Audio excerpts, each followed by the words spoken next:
Hi friends, ನಾನು ನಿಮ್ಮ ರೂಪ. ಚಿನ್ನದ ಮನಸ್ಸು ಚಾನೆಲ್ಗೆ ಸ್ವಾಗತ. ಇವತ್ತಿನ ರೆಸಿಪಿಯಲ್ಲಿ ಮಸಾಲ ಲೆಮನ್ ರೈಸ್ ಹೇಗೆ ಮಾಡೋದು ಅಂತ ತೋರಿಸ್ಕೊಡ್ತಾ ಇದ್ದೀನಿ. ಇದು ಸೇಮು ಸ್ಟ್ರೀಟ್ ಸೈಡು ಬಂಡಿಯಲ್ಲಿ ಮಾಡ್ತಾರಲ್ಲ ಅದೇ ಟೇಸ್ಟ್ ಇರುತ್ತೆ. ಹಾಗಾದರೆ ತಡೆ ಹಾಕಿ ಮಾಡೋದು ಹೇಗೆ, ಇದಕ್ಕೆ ಏನೇನು ಬೇಕು ಸಾಮಗ್ರಿ ಅಂತ ನೋಡೋಣ. ಅದು ನೋಡೋಕ್ಕನ್ನ ಮುಂಚೆ ಯಾರು ನನ್ನ ಚಾನಲ್ ಸಬ್ಸ್ಕ್ರೈಬ್ ಮಾಡದೆ ನೋಡ್ತಾ ಇದ್ದೀರಾ ಅವರೆಲ್ಲರೂ ದಯವಿಟ್ಟು ನನ್ನ ಚಾನಲನ್ನು ಸಬ್ಸ್ಕ್ರೈಬ್ ಮಾಡ್ಕೊಳ್ಳಿ. ಈ ವಿಡಿಯೋ ನೋಡಿದ್ಮೇಲೆ ಇಷ್ಟ ಆದರೆ ಒಂದು ಲೈಕ್ ಕೊಡಿ. ಬನ್ನಿ ಲೆಮನ್ ಮಸಾಲ ರೈಸ್ ಹೇಗೆ ಮಾಡೋದು ಅಂತ ನೋಡೋಣ. ಮೊದಲಿಗೆ ಇದಕ್ಕೆ ಬೇಕಾಗಿರುವ ಸಾಮಗ್ರಿಗಳು: ಒಂದು ಅರ್ಧ ಪೌನಷ್ಟು ಶೇಂಗಾ, ಸ್ವಲ್ಪ ಸಣ್ಣಗೆ ಹೆಚ್ಚಿದಂಥ ಕೊತ್ತಂಬರಿ, ಕರಿಬೇವು, ಒಂದು 4-5 ಬೆಳ್ಳುಳ್ಳಿ, ಒಂದು 5 ಹಸಿಮೆಣಸಿನ್ಕಾಯಿ, ಹಾಗೆ ಕೆಂಪು ಮೆಣಸಿನ್ಕಾಯಿ.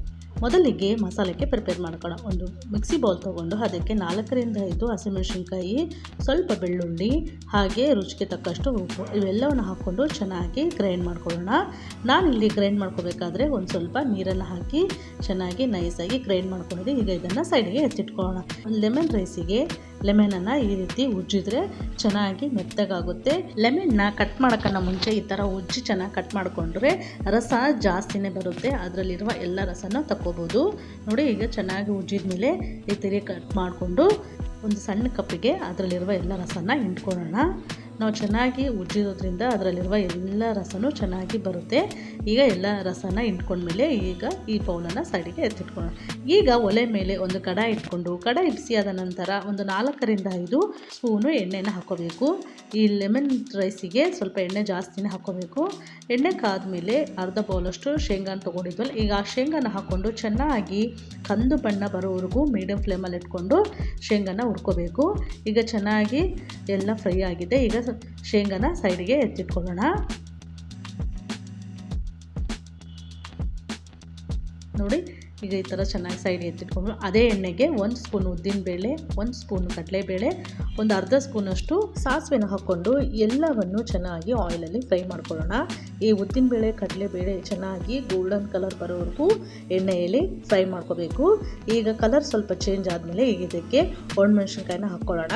ಒಣಮೆಣ್ಸಿನ್ಕಾಯಿ ಸಹ ಎಣ್ಣೆಯಲ್ಲಿ ಚೆನ್ನಾಗಿ ಫ್ರೈ ಮಾಡ್ಕೋಬೇಕು. ಈ ಒಣಮೆಣ್ಸಿನ್ಕಾಯಿ ಹಾಕೋದ್ರಿಂದ ಲೆಮನ್ ರೈಸು ತುಂಬಾ ಟೇಸ್ಟ್ ಚೆನ್ನಾಗಿರುತ್ತೆ.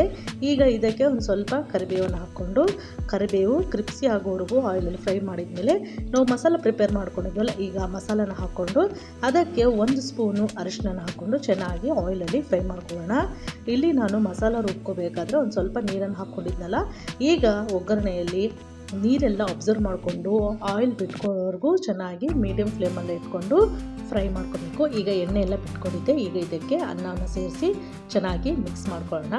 ಫ್ರೆಂಡ್ಸ್, ಯಾರು ನನ್ನ ಚಾನಲ್ ನೋಡ್ತಾ ಇದ್ದೀರಾ ಅವರೆಲ್ಲರೂ ದಯವಿಟ್ಟು ನನ್ನ ಚಾನಲನ್ನು ಸಬ್ಸ್ಕ್ರೈಬ್ ಮಾಡ್ಕೊಳ್ಳಿ. ಈ ವಿಡಿಯೋ ನೋಡಿದ ಮೇಲೆ ಒಂದು ಲೈಕ್ ಕೊಡೋದನ್ನು ಮರಿಬೇಡಿ, ಹಾಗೆ ಶೇರ್ ಮಾಡಿ.